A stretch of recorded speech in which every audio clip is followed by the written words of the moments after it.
Despite Your Friendly Neighborhood Spider-Man being off to a terrific start, it seems like it was only the first two episodes, as ever since it started to have a pretty clear downhill trend. However, with episode three, I will say it's still the better of the three episodes, and I'm not gonna go out and say it's amazing, but I wouldn't say it's bad either. I think episode three did a lot right. I liked how they picked up right after the cliffhanger with Norman Osborn finding out about Peter's identity. And I don't know about you guys, but when Norman Osborn rented out the entire restaurant, it was just him and Peter, that gave me major Kingpin vibes. And I thought that was a very funny, especially since we're going to see Kingpin next week. I like how in this episode we continue to get characters, especially villains, that we've never seen before. We got Tarantula and Speed Demon, and they've updated them a bit to stay within this.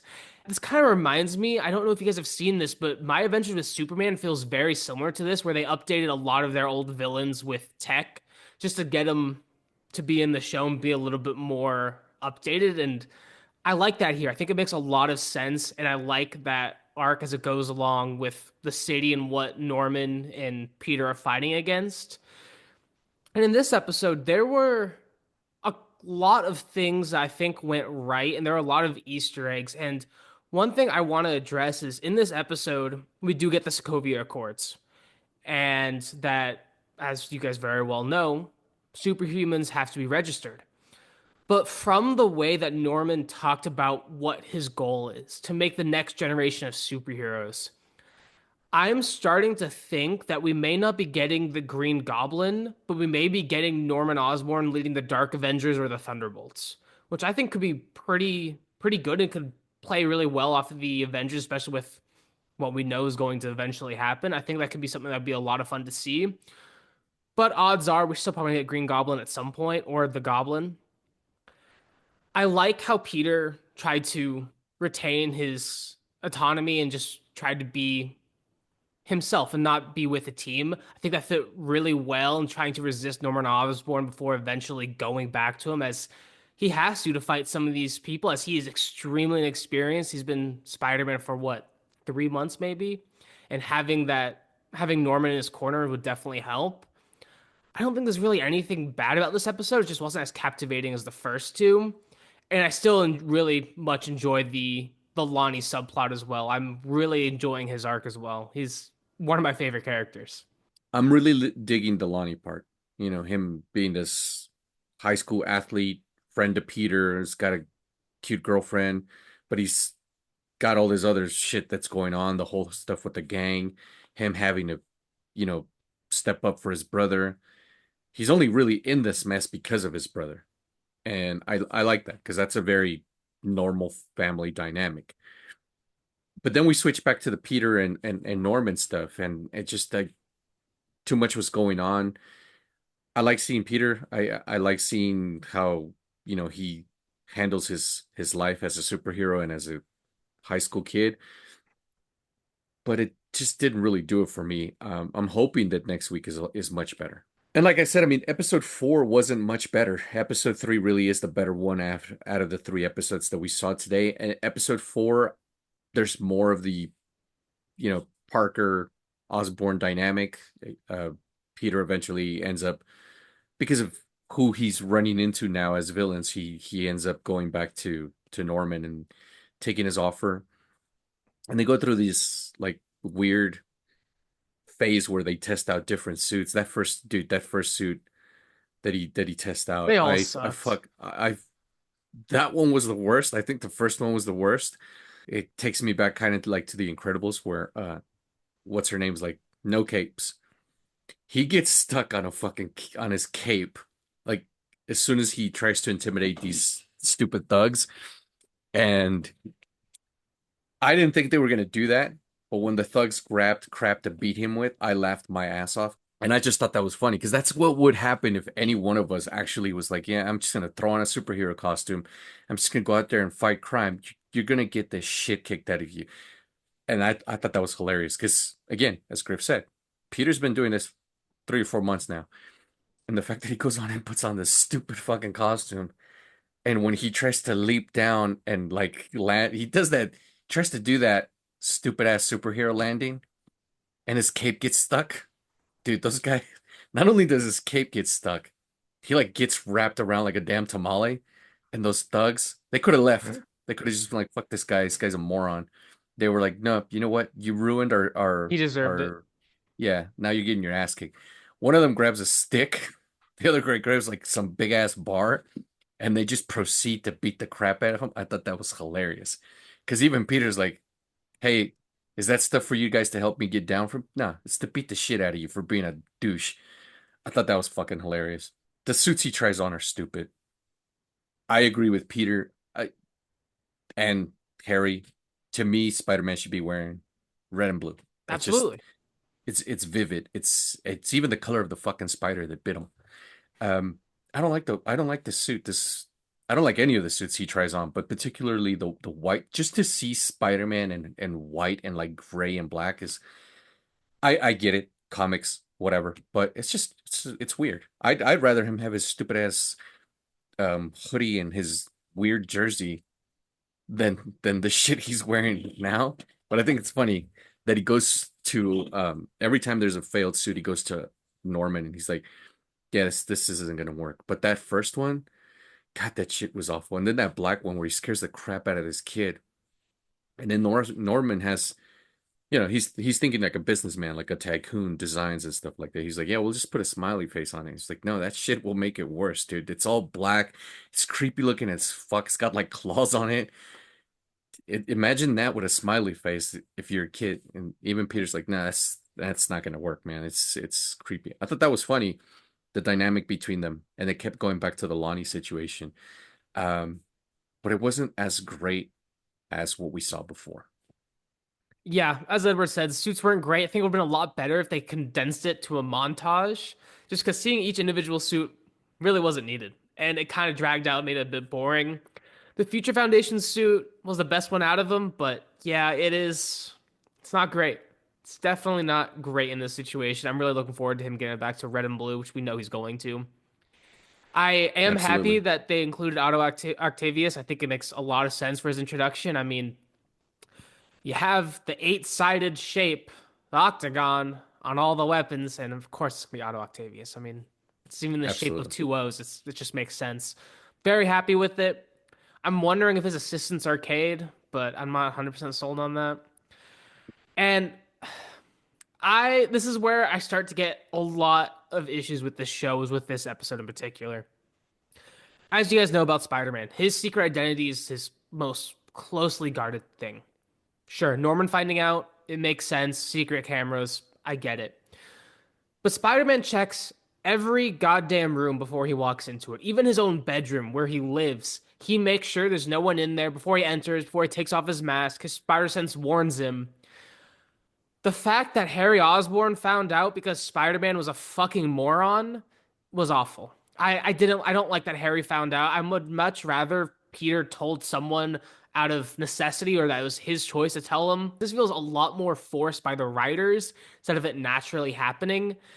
It's just it didn't sit well with me, especially since how guarded Peter should be. I get he's inexperienced, but even inexperienced Peter in the comics, I feel like you would grow a little bit more, a little bit less cautious with time.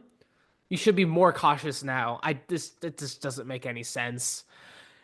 And then to episode 5, the best part by far was Lonnie. We see him starting to become Tombstone. He even gets the nickname.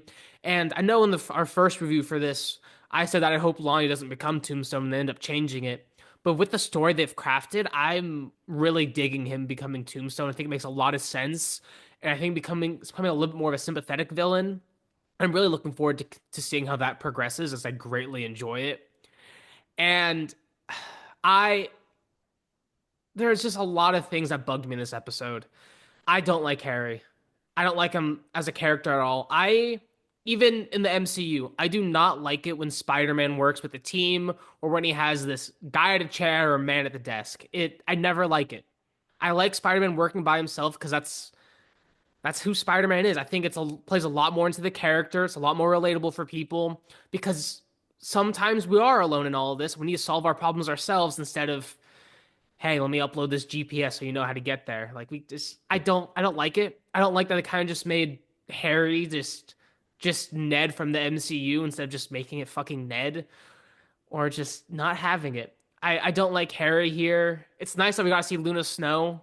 Peter's always been a little bit oblivious. He's a teenager, I get it, but the fact he is so unreceptive to Nico, it is accurate. It's not something I don't like. It's just come on, man. You she wants to spend time with her best friend and you fucking invite Harry. Read the goddamn room. Just fuck Harry. I'm forgiving of Peter for that because I forgive it because he has so much going on, but it's just yeah, and he's he not into her. explicitly said it. And I think every guy's like that. Like if you have this chick friend, and whether she's straight or whatever, if you're not into her um physically, you're gonna be late to shit, and you're gonna forget to text her, and you're gonna, because you have other shit going on. I think every guy's guilty of that. If this were Kind of disagree MJ with that. or dude, at least that's how I am. I mean, He's late to everyone. It's just more the fact that he brought Harry with him. That's the part that yeah, kind of bugs me when she said she just but wants to that's hang out with her best friend.